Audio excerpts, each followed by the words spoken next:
when you initially turn on the tablet, you'll have a standard desktop, as you can see here. You will want to make sure that you have a Wi-Fi connection, so in the future you can perform automatic updates. If you have Wi-Fi in your house or at the office, just click down this little icon here that looks like some steps. You'll get a connect button, and you need to connect. And then what you do is you go over here to the keyboard, and you would just type in your password, whatever that may be. And once you do that, then in the future you'll always have a Wi-Fi connection automatically. On startup, you'll have a standard desktop, like you would see in any Windows program. You also have a start button here, which will give you a lot of the familiar things, such as control panel and all of that, if you want to get into there. So let's just double tap and launch the TrueMap software. It comes up, and in the upper right hand corner here you can see the effective date of the data that's on there. All you do is you just tap on the main screen, and this brings you up to the TrueMap screen. This is the screen that you'll be on most of the time when you're flying. There, of course, are other options, but this is sort of the main navigational screen. In this case, I have a GPS antenna plugged in, so you can see this indicator here is saying GPS in green. We've got 8 satellites. Now, if I did not have a GPS connected, it would be in red. If I had a GPS connected, but it was not receiving enough satellites, it would be in yellow. And to the right, if you have either XM weather or ADS-B weather, the same thing will apply there. You'll get a green ADS-B when it's working. Although we have a live GPS right now, I'm going to switch it over to simulation mode. To do that, just hit the nav key, go to System, Settings, GPS mode, and select Demo. Okay, now it'll simulate flight just the same as if you were actually flying. Up in the upper left-hand corner, this is what you've selected as your direct to. In this case, it's an airport, and it's in magenta, which lets you know automatically that it's an uncontrolled airport. Here's your range, ground speed, and of course estimated time en route. You're currently at an altitude of 10,000 feet. Up here, you've got your magnetic heading, which is what you should be heading in yellow, and the green is what you are actually tracking. That yellow magnetic heading also matches this heading bug up here, and you can see the green extension line for your track.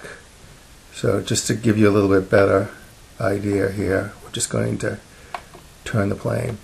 Okay, so this is where we're supposed to be going at 341, but you can see this is where we're really headed right now as we go into the turn.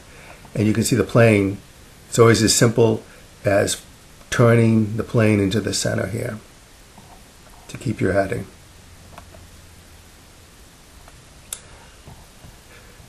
Most of the screen, of course, is the actual map itself.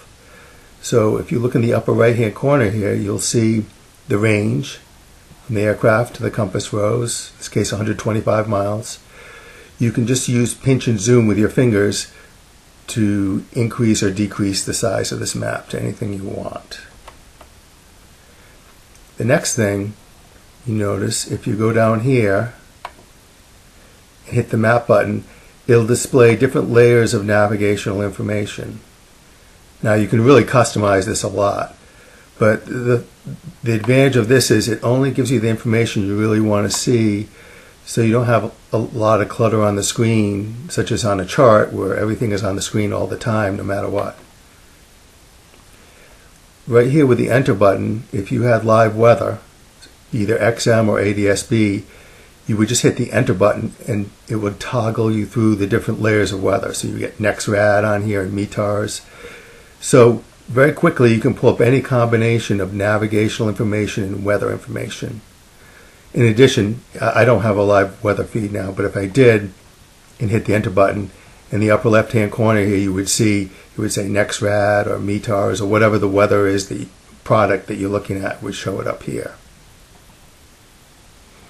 You can also, if you don't want to have a black screen, you can go in here and select terrain, and you can put it in a couple different modes.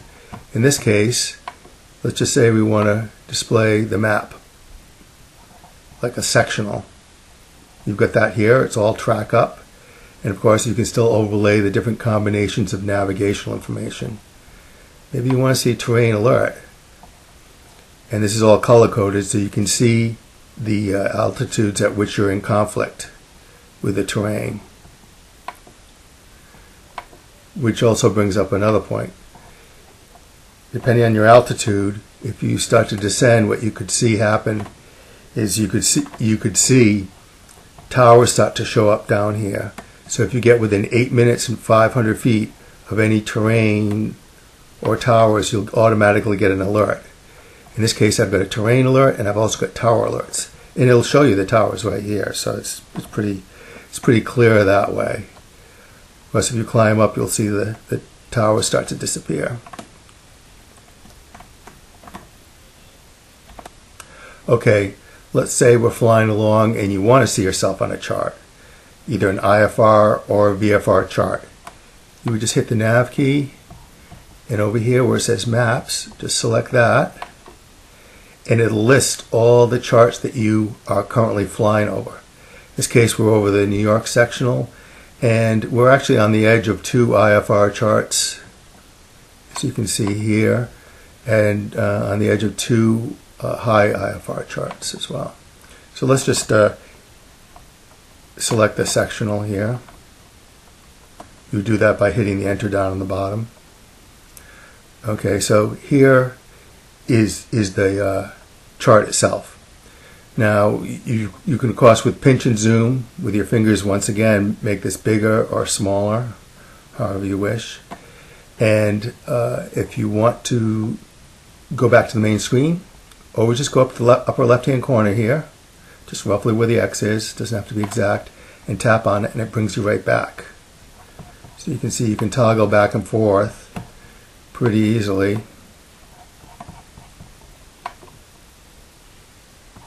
Between the charts in this. Let's say you're flying along and you want to change your destination. You don't need to create a flight plan. All you need to do is, you can do actually one of 2 ways. You could either tap on a particular airport and hit direct to, and it'll take you directly to that airport. Or for that matter, you can just tap anywhere randomly. Let's say you want to get around a storm and that's about where you want to go. Just tap there and it'll take you there. If you want to select an approach, or just select an airport as well, and the other way to do it would be just tap up here, and then you want to type in the identifier. Of course, you don't need the letter K. So when you type in the first letter, it's going to obviously pull up the closest airport matching that. So you may have to type in a second letter occasionally, but it's usually pretty quick. Now over here, it's got several runways. Runway 2 actually has an approach. If you're just flying VFR, you would just hit the enter button now, down at the bottom, and it would take you there. But if you want to select an approach, let's just select that approach on runway 2. Then of course we've got to select which particular one. We would just select an RNAV GPS, and you just hit enter. Now it's going to give you the initial approach fix, and so we select that as well, and it gives you everything right here. As you can see, here's our approach right here. We've got all the information we need. Once we get over to this initial approach fix, it will start to display the altitude that we need to be at when we get in closer. So it's very easy to follow it that way. The other thing is, if you tap on the screen like this, it's going to bring this little window down, show you the latitude and longitude. Or if you tap on airspace, it'll bring that window down to show you as well. But anyways, if you get this popping up, just tap on the top here to get rid of it, if you want to get rid of it. Now the other thing, of course, you can always bring up your 3D, and so we want to turn it on. and that'll give you a 3D view. Now when you get in closer on the approach, you'll actually start to see the boxes showing up as well. But that in a nutshell is how you select an approach or any destination. Okay, on this approach here you can see we've got to be at or above 2600. We're just a little bit on the high side right now. So why don't we descend a bit more. See, once we go too low, it's going to give us an alert arrow as well, which is really nice to have, to give you a heads up. Also, this red frame flashing around the screen means that you're within 8 minutes and 500 feet of terrain and towers, which would make sense during an approach. If you want to pull up the approach chart, of course, you just hit the info key and it automatically pulls that up. And with pinch and zoom, using your fingers, you can stretch that chart out to make it bigger or smaller as well. Once again, as with any chart, just tap in the upper left-hand corner here, and it'll bring you back to the main screen. Now let's try to do an automatic update for all our database, Nav8 information, and charts. You, of course, would need a live Wi-Fi connection.